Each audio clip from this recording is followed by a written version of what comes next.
Hello there, and welcome to the map screen, where we take a look at the design and function of maps in video games through a cartographic lens. In this episode, we'll be looking at Sid Meier's Civilization VI, first released in 2016 on PC and eventually ported to just about everything. The turn-based strategy series is one of the most influential examples of what's known as a 4X game, the 4 X's being explore, expand, exploit, and exterminate. And while those words might sound a little harsh on their own, this series offers a generally thoughtful and positive take on the progression of humankind, allowing players to roleplay as different nations and cultures throughout history. The nature of each match or playthrough is up to the individual player and how they want to interact with the world.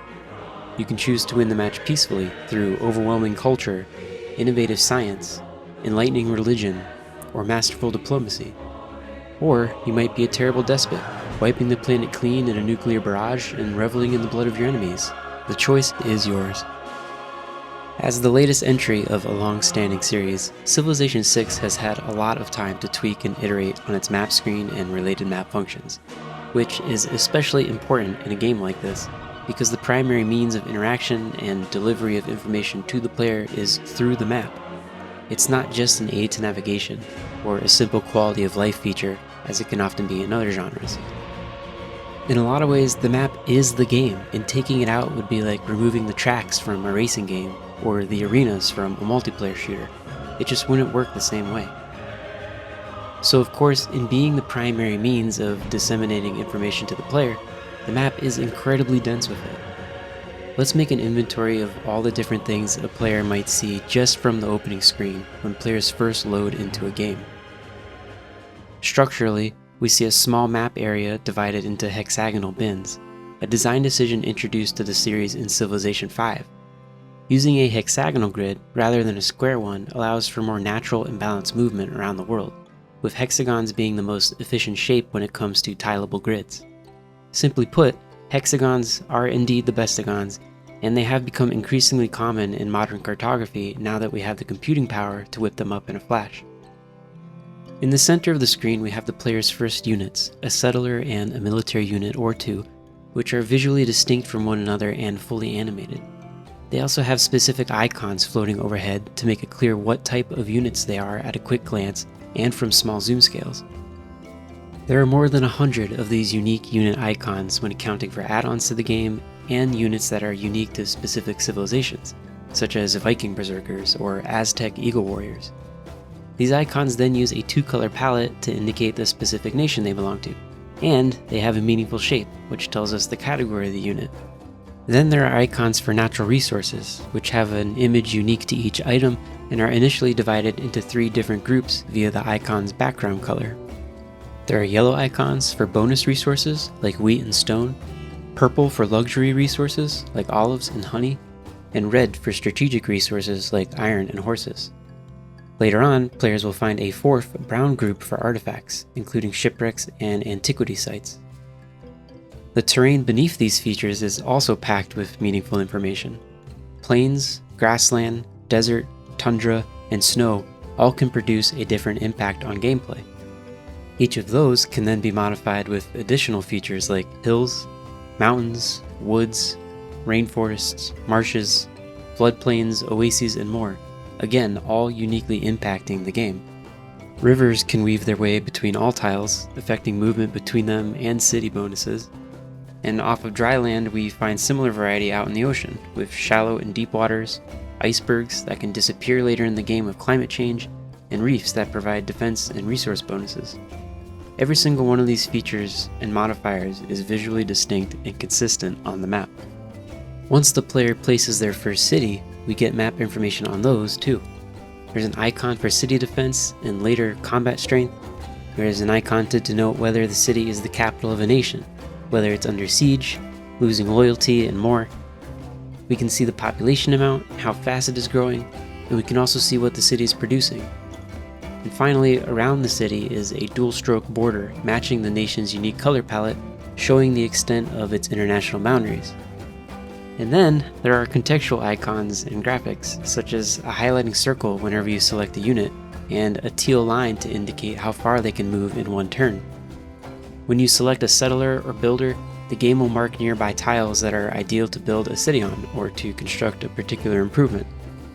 Red indicators show when military units are being flanked and have their movement restricted, and there are even those smaller details that may go entirely unnoticed but help the map feel particularly slick. For example, how icons around the map will smoothly scale in size as the player zooms in and out.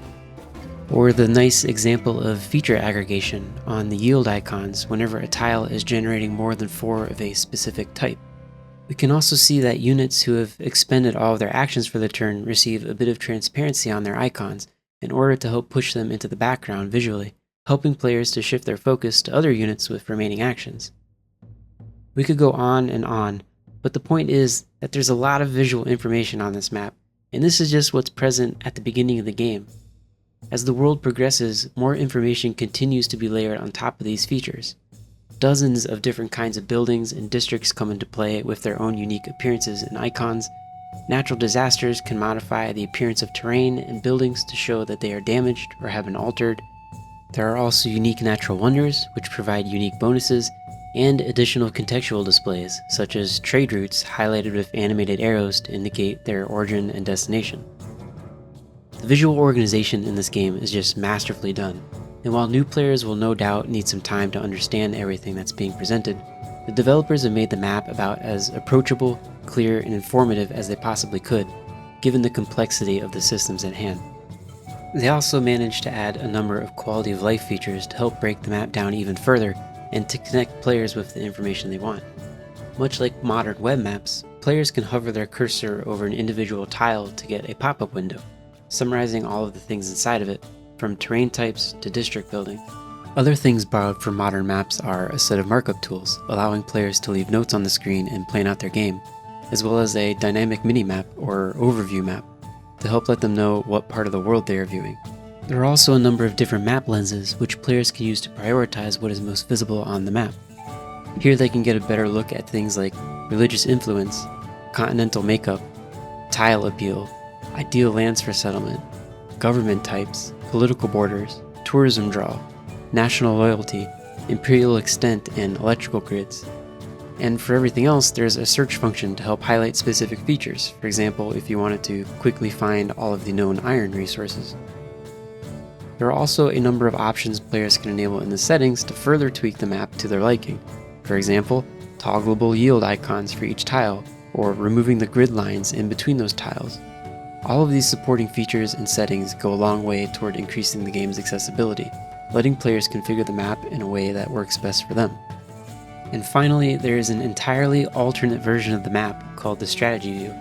This secondary visualization of the game world reduces visual clutter at the cost of visual fidelity, offering a simplified 2D view of the world while retaining the organization of features.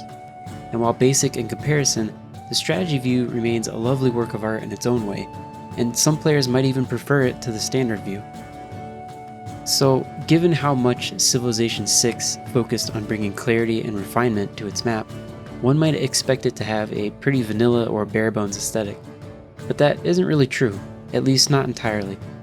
Indeed, the art style in Civilization VI is a departure from previous games, favoring a stylized and exaggerated depiction of the world over realistic colors and textures. With each subsequent game in the series getting more and more complex, this shift in style was key in providing a clearer map for players while introducing further gameplay depth.